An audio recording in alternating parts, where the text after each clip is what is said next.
Get started.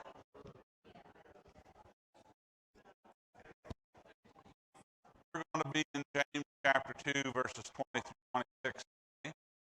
Uh,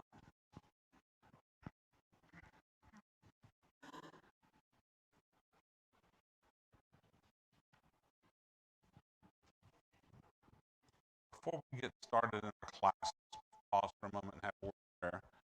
Father in heaven, we're grateful to you that you've provided for our physical and spiritual well-being, that this time to assemble together and look into your word and know things that you would have us learn and have our faith strengthened and have our desire to serve you increase. We ask your blessings on all our teachers at this time. We'll be presenting that faithfully, and it will be encouraging to those who are listening. We ask you would be with our congregations, our deacons, our ministers, our teachers, and those who serve in all of the ways it takes to operate a congregation. Help us, grateful for their efforts and respectful of their efforts, and help us to grow in as members of the congregations and in our service, participation in the gospel in this area. We ask you to watch over all things in Christ's name. We ask. Amen.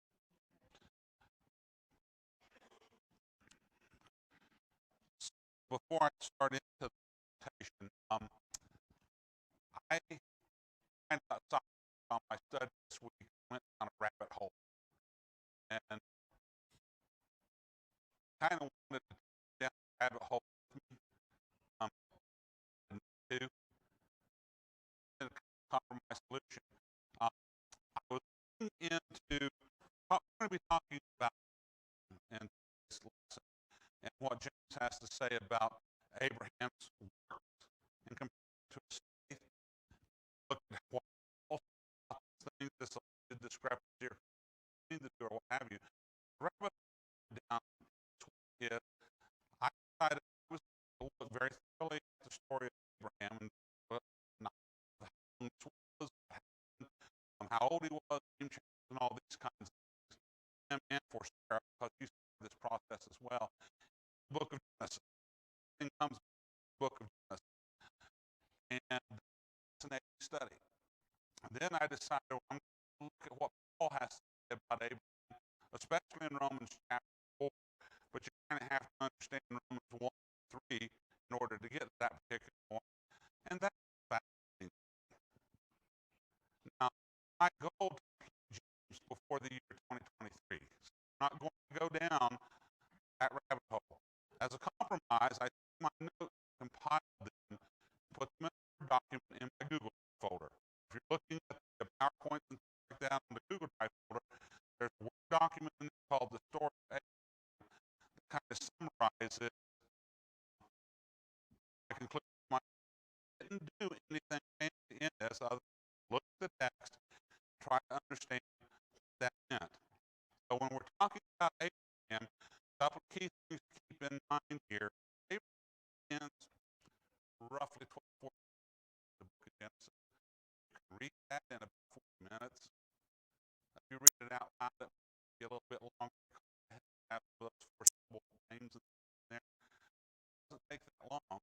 Sometimes when we do context that left Haran at the age of 75. Abraham died 100 years later. The distance between him and Haran and coming to the point that specifically in chapter 2 of offering Isaac is roughly a 50-year period. There's a discrepancy on that, but 50 is about right. I think in this particular context, and that applications for as well. This is a journey.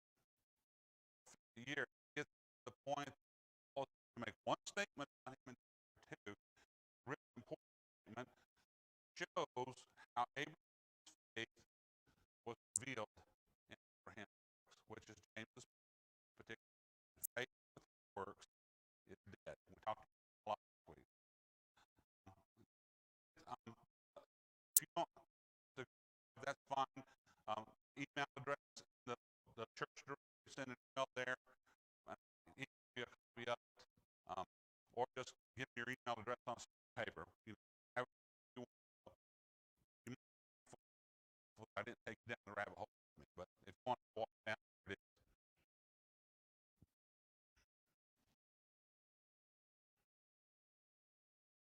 So I went over the last, just over briefly, and right here for that necessarily. We get to part of the letter of James that causes the most difficult from a scholarly perspective, discussion on the relationship between faith and work. This is the point others had that James's discussion here is a direct contradiction to Paul's discussion of faith in Romans 3:4. And Martin Luther is a cornerstone. It does. There's no doubt about that. The teaching of James in this passage, and this refers to James as the straw epistle. The idea of being a straw man or a careful subjection is pretty easy. That was one time it was not. You need to throw. This is still going on into religion. By faith or faith, we argue what is really faith and all. And James's thesis is faith revealed by works. That was what we looked to have last this maxim. James appears about the word here is entitled Romans chapter 2, verse 13. Paul says the same thing about it's important to be a doer, not just a hearer. He's also talked about the part on earth that he can't help. He's talked about the sin of showing partiality upon social standing, because people, since there's been, they will continue to do people. Since the men believe that showing up from church, I believe God doesn't please them. So if you try to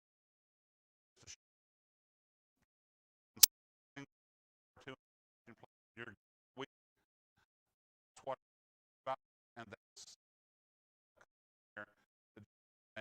it's not enough stuff. So I'm going to go back and look at the first kind of first chapter 2, 14 through 19.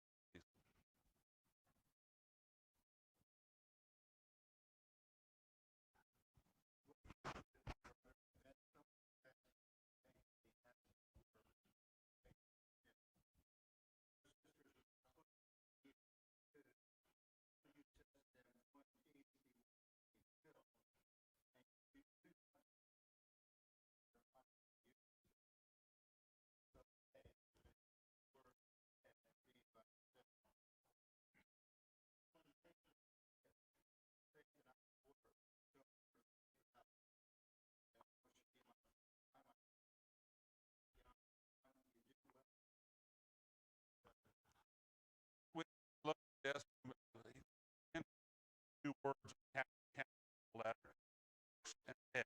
Work is gone. Times a product is a work of something like that. This macro as life as macro tells you in an art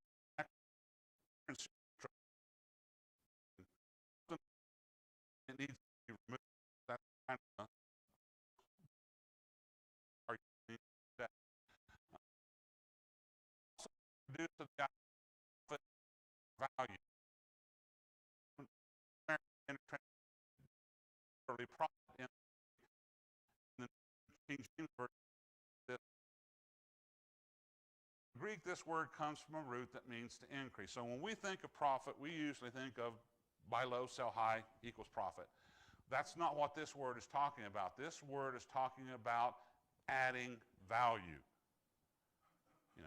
Manufacturing plants do this all the time when they take raw materials in and cars or washing machines or things come out the other end of the assembly line. They're adding value in there. Service industries also do this. When they come in and fix your furnace or something like that, they're coming in, bringing their tools, their skills, and adding value to your property in doing this. So that's what he's really talking about here. A faith that produces no works is dead. It has no life, no breath in it. And we may claim to have faith in God, but if that faith is not demonstrated by doing the works that God wants us to do, then that faith is dead or useless.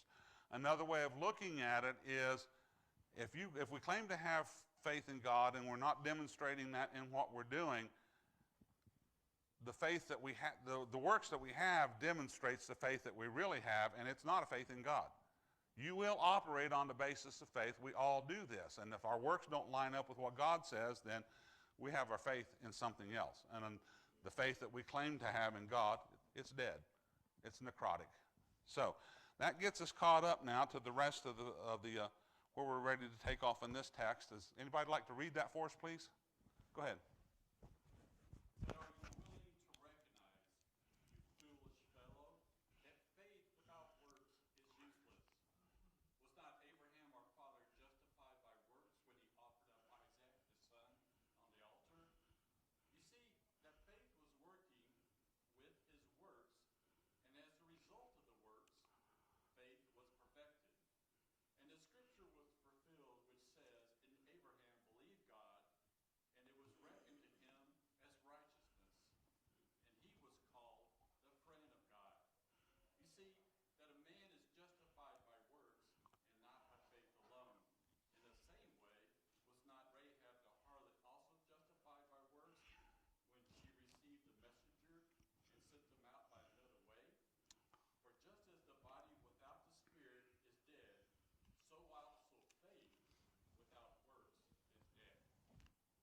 Okay, here's the text from the New American Standard Version. I've highlighted terms that we need to understand.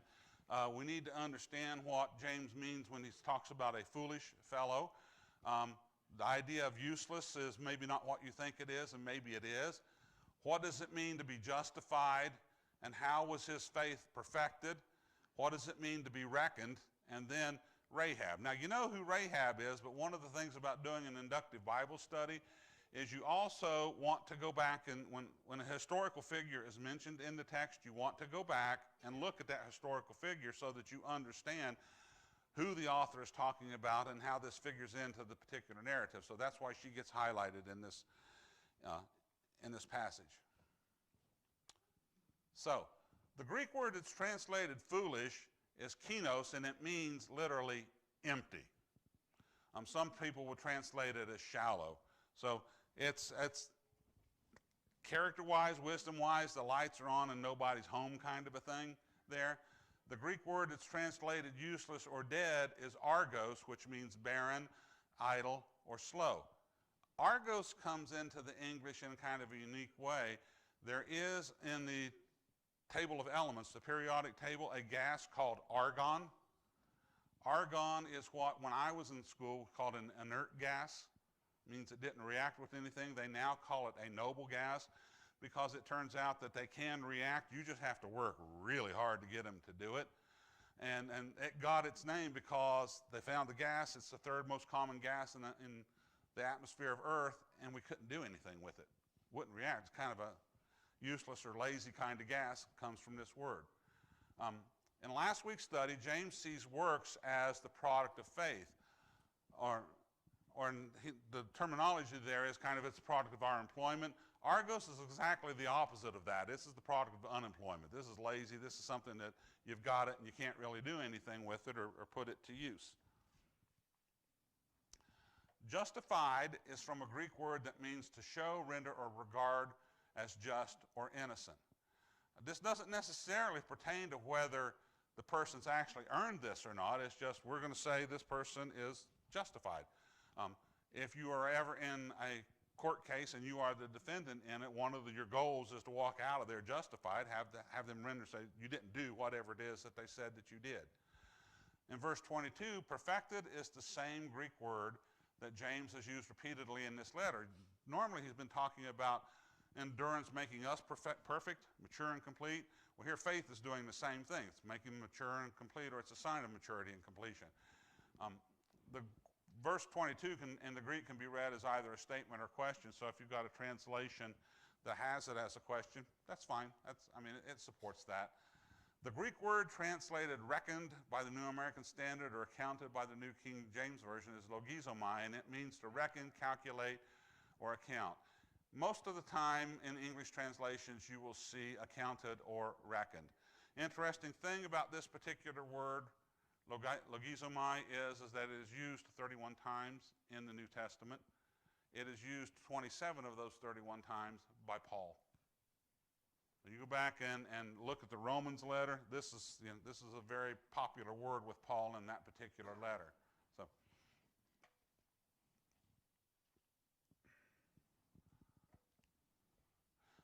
the logizomai is a word that could be used by an accountant to describe the bottom line financially. So, if you've ever looked at a balance sheet or you've ever done this, balanced your checkbook or anything like that, one of the things you do is you total up all your expenditures, all your, profits, your assets and things like that, and you get down to the bottom line and you have calculated your worth, whether you have made a profit or you are, in a deficit type of a situation, but you know what the number is. That's the logizomai.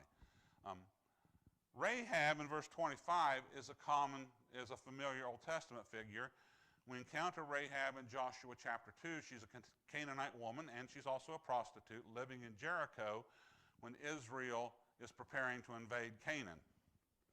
What's interesting about her is when Joshua sent spies in to spy out Jericho and the land, she sheltered the Israelite spies and obtained promises for safety for herself and her family when Israel captured the city. So she's looking at this thing and she sees that army, but even more important, she sees the God behind that army. And she's heard what this God did to the Egyptians, which is like a world power in that day and time, and how this God has led this people to this particular point. And she realizes, we don't have a chance here. I want to be, that God is going to overpower our gods. I'd rather be associated with a God like that and a people like that than I would here, because we're going to lose. And so they promised to spare her. Now, side note, most likely everyone expected a siege around Jericho, because that's how you took cities in the ancient times. You wrapped your army around that thing, and you tried to pound on the walls for a while and starve them out, and eventually one side would run out of resources and the siege would end. Not often, not always end the capture of the city. That's what they expected. But then we find out after this that God's command to Israel was walk around the city for 7 days, blow some trumpets, do some shouting, and then the walls fell. And God honored the promise made to Rahab, and her family was spared anyway. So even though that wasn't what they anticipated doing, this is what they did, and God honored that promise and protected her from the collapse of the city. So if we go back now and put in our nice meanings here, it says, are you willing to recognize, you foolish or empty fellow, that faith without works is useless, barren, non-productive? Was not Abraham our father justified, regarded as innocent by works, when he offered up Isaac his son on the altar? You see that faith was working with his works, and as a result of the works, faith was perfected, made mature and complete. And the scripture was fulfilled, which says, Abraham believed God, and it was reckoned or calculated or accounted to him as righteousness. And he was called the friend of God. You see that a man is justified by works and not by faith alone. And in the same way, was not Rahab the harlot also justified by works when she received the messengers and sent them out by another way? For just as the body without the spirit is dead, so faith without works is dead. I want to make a little comment here on verse 26. James is running kind of counter to the way that I want to think about this. I want to think of faith giving life to the works. And he's saying works give life to the faith. So I got to adjust my thinking here. This is an inspired writer, so it's my natural inclination. It's not a big deal, but my natural inclination is running counter to the way that James is describing this, isn't it? And perhaps yours is doing the same thing as well. So any questions or comments? Tim.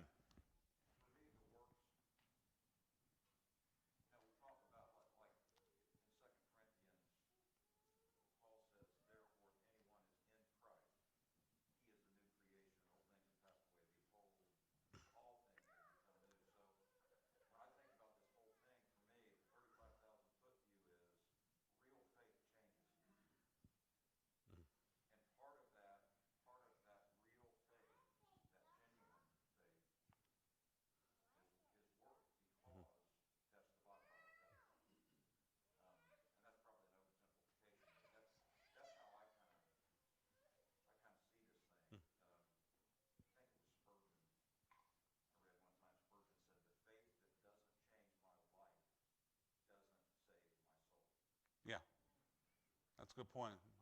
I got a quote in here later on from Martin Luther that kind of goes along the same ways there when he's looking at, talking about faith. So, yeah, and that's a good point.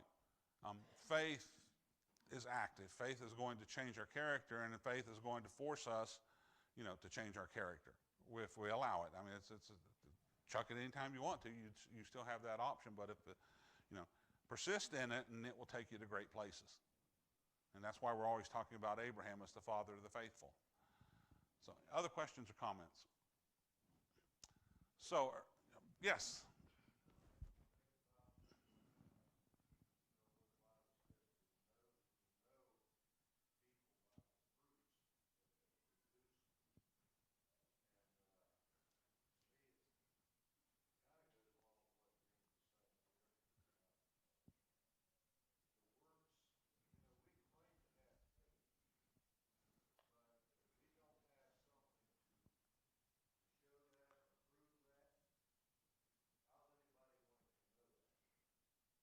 That's exactly his point right there. That if you claim a faith that doesn't produce anything, that faith is dead. You have the body, but you don't have the life in it. Yes. Kind of going along with what Rod was saying, like a lot of people equate like belief to faith, but he said earlier, like even the demons believe. Faith is acting on the belief. Mm-hmm. Your faith, obviously, if somebody, and everybody's probably heard the example, you stand on a chair and somebody says you jump off, then you're saved. Like, at what point are you saved? You can say, oh, I believe you, I believe you. It's not until you actually do it that your faith is like proven. Yes. And that's keep that thought in mind too, because that's really kind of the point that James is heading towards here. Yes. James is not saying, though, that your works save you. No, he's not. I think our discussion could lead to that if we're not careful. Yeah. Yeah, and that's kind of like Paul's point back in Romans chapter 3 and 4. He's really dealing with the people who have this idea in line that you're saved by merit. So salvation is your paycheck, like your paycheck from your employer is, your reward for having done your job and, managed to survive another 2 weeks of employment with them. That's not how this works. Could this have anything to do with what Paul says in Ephesians 2:10, where the saved have had good works created for them to do? He says you're saved by grace that you may walk in the works that God has given for us to walk in. Right, yes, that's exactly what it says. There's your evidence right there. You have the faith, where are you going with it? Yeah, where are you going with it? Okay, so faith without works is not producing its intended product. And this goes back to what he said in the earlier part of the maxim. Abraham is a preeminent figure in the Old Testament. God promised to give Abraham a multitude of descendants, a homeland, and Christ or the Messiah would come through him. There are 3 times in the book of Genesis when God reiterates this promise to Abraham. The first time is in Genesis chapter 12, 1 through 3, where he says, I'm going to go to the land that I will show you. I'm going to create of you a great nation. I'm going to give them this land, and through you all the nations of the earth will bless themselves. Now, he's going to focus on Isaac, the sacrifice of Isaac in this particular passage. The portion of that promise that applies most immediately to Isaac is, I will make of you a great nation. Now, the other things are true, because this great nation's got to have a place to live, and it will be through Isaac that that this promise that all the nations of the earth shall be blessed will come about. But the one that pertains to his birth most is, I'm going to make of you a great nation. So God promises to do this for him. Again, in chapter 15 of Genesis, the promise is reiterated. There is a special emphasis in chapter 15 when Abraham says to God, how can you make of me a great nation? I don't have an heir. A slave of my house is going to inherit my things. And God says, no. You will have a son of your own body who's going to inherit these things. And then later on in chapter 17 of the book of Genesis, this is reiterated to him in the form of, in a year, Isaac's going to be born. Now, kind of the other key thing about this thing to keep in mind is Abraham left Haran when he was 75. In Genesis chapter 17, he's 99 years old. So he's been sitting on this promise for 24 years, and in a year it's going to be coming about. Put yourself in the position of Abraham for a moment, or Sarah, or both, and know that you've been sitting on this promise for 24 years, and now you're about to cash in on it. Do you think you'd be a tad bit excited about that? Is there any way you could not be excited about that? I mean, that's literally how this is. Now keep that in the back of our minds here, because this is the same child that James is talking about in this passage. It's roughly 25 years later, God's going to say, take him to Mount Moriah and offer him up as a sacrifice. That's the challenge right there that Abraham is facing in this passage. So, and okay, we're going to go into overtime. We're not going to go into overtime, let me promise you that. We may not finish our discussion today, but that's okay. No. So, in verse 21, James mentions this important incident that defines Abraham as a man of faith, the command to sacrifice his son Isaac, and this is in Genesis chapter 22. James does not mention this incident at all in Romans chapter 4 when he's talking about Abraham was saved by faith and not by works.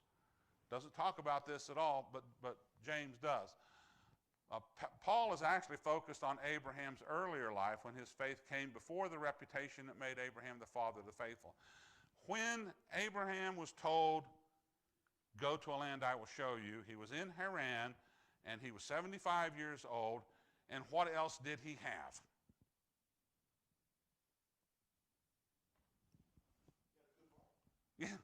Yeah, 75 years old, he had a pretty good life. But in terms of reputation or any of these other things that he's noted for, what else did he have? Nothing. Nothing worth mentioning. All he has is this command and the faith that says, I'm going to do what God said. That's it. I mean, from the narrative perspective, go to the land that I will show you. He doesn't even know where he's going yet. Go to the land I will show you, and I'm going to make these promises for you. So he has faith and a promise, and he goes. That's how it starts, brothers and sisters. Faith and a promise. Why were we baptized? Faith and a promise. So, there's an element of that walk for all of us as well, isn't there? Faith and a promise. That's what he goes on. And so James now focuses on the moment that proves Abraham's faith was his living faith. And remember, I mentioned it's probably 50 years after that particular time. Did a thing or two happen to Abraham over the course of 50 years? Yes, it did. And in fact, there were 3 things recorded in the book of Genesis where Abraham was less than sterling in his faith. There were 2 times that he and Sarah lied about their relationship as husband and wife. And once down in Egypt and once back in Canaan, and in both cases it was the same motivation. Sarah was beautiful. Very nice, very attractive woman, and it was not uncommon for a pagan king to say, I like that gal, and there's an unfortunate problem that she's got this guy. And so I'm going to get rid of the guy, and then I will add the gal to my harem.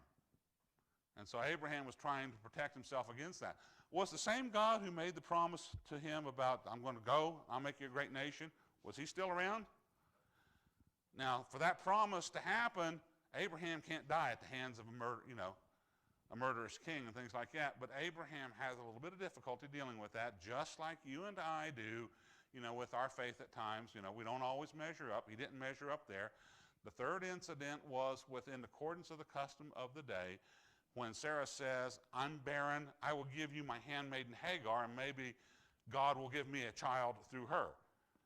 That's not the way this is supposed to work. That's not the way the promise was supposed to work, but that was the custom of the day, and they did it, and they have Ishmael, and that led to all kinds of strife in the family a little bit later on down the road. So it wasn't always perfect in that regard. And yet still, he's the father of the faithful. And he gets to be the father of the faithful because of this incident. This is like his crowning moment where this proves that he is the father of the faithful. So I'm going to park this right here because I'll just come back to it next week because I want to spend a little bit more time on the sacrifice of Isaac. When God tells Abraham, offer your son up on this, take him up to this mountain and offer him. I mentioned that this was probably roughly 25 years after Isaac was born. Now, most of the time when you see it in the movies or anything like that where they're dealing with this, they're usually depicting Isaac as an 8, 9, 10-year-old boy, and he's not. He's 24 years old or so, roughly, at that particular age, if this is right.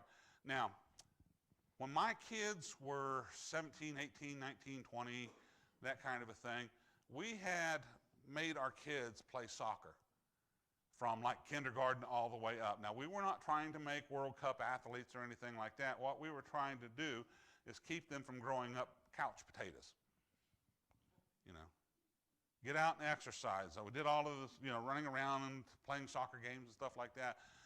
By the time our kids were in their late teens, early 20s, I realized that I had a problem with them. And that problem was this. If they ever got into serious trouble or something like that, I had to get them before they got out the front door. Because once they got out the front door, I was never going to catch them. Never was. Didn't want to have physical confrontation or anything like that. Wasn't ever going to catch them there. But I did know where their feeding places were, so I could put a pizza out on the table and maybe set a trap, and that would give me some control. But they were young and healthy. They get out the door, they're gone. I'll never catch them. Abraham is going up the mountain with Isaac, who is carrying the wood that's going to be used to burn the offering, and Isaac asks him, where's the sacrifice? And Abraham says God will provide his own sacrifice. And then they get up there, and Isaac finds out, you're the sacrifice. He submitted to that. He willingly submitted to that. Why? I don't know. Doesn't give us any indication of the conversation or anything like that. But I just have a real strong suspicion that Isaac knew full and well he was the child of promise. Abraham knew that he was the child of promise. Sarah knew that he was the child of promise. He knows he's the child of promise, and this is what God said, so I'm going to submit to it.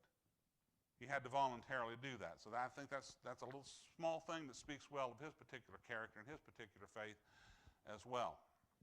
And then a second aspect of this that is not commonly mentioned is that at no point in human history did God ever tell somebody to make a human sacrifice. There was, in Abraham's day and time, a very popular pagan religion called the Cult of Moloch. You will read about, if you do a concordance search on Moloch, you will find that Moloch is mentioned in Leviticus chapter 18, and then I think in 20 or 21, the first 5 verses of it. I think maybe 20. I have it on a piece of paper somewhere. I'll look it up. But in Leviticus, Moloch is mentioned like 5 times, and each occasion is, you will not burn your children to Moloch. And my verb there, burn, is not an accident. Now this archaeology shows that the cult of Moloch was active in that part of the world at least as early as 22 BC, probably a little bit earlier. And no matter where you slice Abraham in the archaeological timeline, this has been around for at least a couple of centuries by the time Abraham comes onto the stage in that part of the world. So there's this kind of this thing of you've never said to do this, and this is a child of promise. And how does the child of promise become a great nation if he's dead? So the Hebrew writer says in Hebrews 4:17 through 19 that Abraham reasoned that God was going to be able to raise the dead, if that's what it took to get to resolve this particular issue. So that's how his trust was in this regard. I have a conflicting issue here, a dilemma, if you will. Isaac, the child of promise, cannot become a great nation if Isaac is dead, can he? And so Abraham says, I don't know how you're going to fix this, but I trust you to fix this somehow or another. Now that's the faith that he's talking about in James chapter 2 here. So how do you know that James had that faith? He did what he was commanded. The knife was in the air when God stayed his hand there. He says, now I know. Now you know there. That is the result of a 50-year walk with God, that we know about, and a man who didn't always succeed in his faith. So his faith grew over that time period, which it should. It would, because of the things that he practiced, because of the way that he walked with God.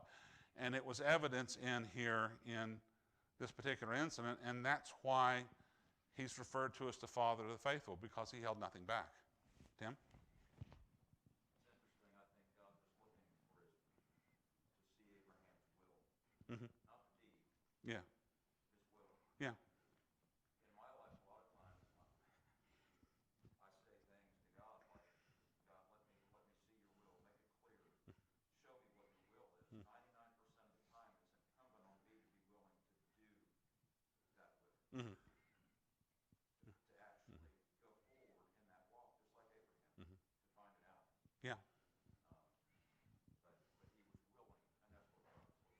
Yeah, exactly. And that's why his faith was laid to his account or reckoned to him as righteousness. It wasn't the works or anything like that. So when Paul's talking about Abraham wasn't saved by his works, Abraham wasn't saved by his resume. Now, if you want to get a job in a profession, you got to have a resume. And your resume has got to practically say that you are, you make Einstein look like an idiot, you walk on water. I designed cathedrals and, electric cars and supercomputers and things like that. And that was just in my spare time in the evenings. And then there's all my, professional things that I've done. You kind of have to oversell yourself maybe a little bit. But it is your resume that earns you the job. I'll get to you in just a second. It's your performance on the job that lets you keep the job. So when they find out you didn't really do all of those things, then you're in trouble. Ricky? Interesting about the son.